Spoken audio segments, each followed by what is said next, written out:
আসসালামু আলাইকুম। সবাইকে তালহা একাডেমির পক্ষ থেকে অভিনন্দন জানাচ্ছি। আপনি যদি আপনার কেরিয়ারে এবং আপনার ব্যক্তিগত আপনার কর্মজীবন এবং আপনার একাডেমিক জীবনে যদি সফল হতে চান, কিছু কি পয়েন্ট রয়েছে যেগুলো মেনে চললে আপনার কেরিয়ারে সফল হওয়ার সম্ভাবনা বেড়ে যাবে।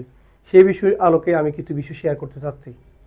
নাম্বার ওয়ান, অবশ্যই পরিষ্কার লক্ষ্য এবং উদ্দেশ্য থাকতে হবে আপনি যদি আপনার কেরিয়ার সফল হতে চান। কারণ লক্ষ্য যদি আপনার সুস্পষ্ট না থাকে তাহলে আপনি কখনো আপনার কেরিয়ার সফল হতে পারবেন না। নাম্বার টু, অবশ্যই আপনাকে কঠোর পরিশ্রম এবং অধ্যবসায়ী হতে হবে। কারণ আপনি যদি কঠোর পরিশ্রম না করেন, ভাগ্য আপনাকে আপনার পছন্দ জায়গায় নিয়ে যাবে না। আপনাকে অবশ্যই কঠোর পরিশ্রম হতে হবে।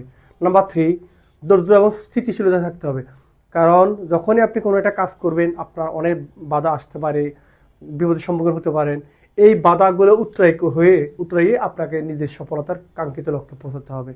নাম্বার ফোর, অবশ্যই আপনাকে সঠিক পরিকল্পনা থাকতে হবে। সঠিক পরিকল্পনা না থাকলে আপনি আপনার কেরিয়ারে সফল হতে পারবেন না। এর বাইরে আর কিছু জিনিস রয়েছে, সেগুলো আমি শেয়ার করতেছি।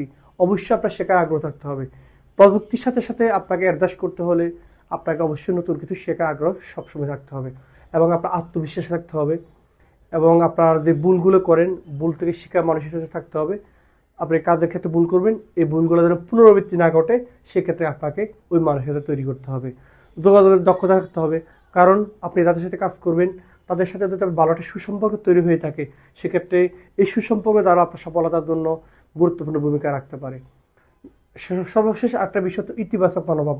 কারণ হচ্ছে যে আমরা অনেক কিছুতে নেতিবাচক মনোভাব রাখি।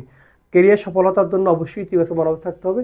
এই বিষয়গুলো সার্বজনীন বিষয়, এগুলো যদি আপনি মেনে চলেন অবশ্যই আপনি আপনার কেরিয়ার সফল হতে পারেন। আমি নেক্সট ভিডিওতে পার্সোনাল লাইফ, প্রফেশনাল লাইফ এবং একাডেমিক লাইফ তিনটেই সেশন নিয়ে আলাদা আলাদা প্ল্যান করি। এটা হলো কমন বিষয়। আপনি যদি আপনার কেরিয়ার সফল হতে চান এই কমন বিষয়ে সর্বজনীন প্রযোজ্য।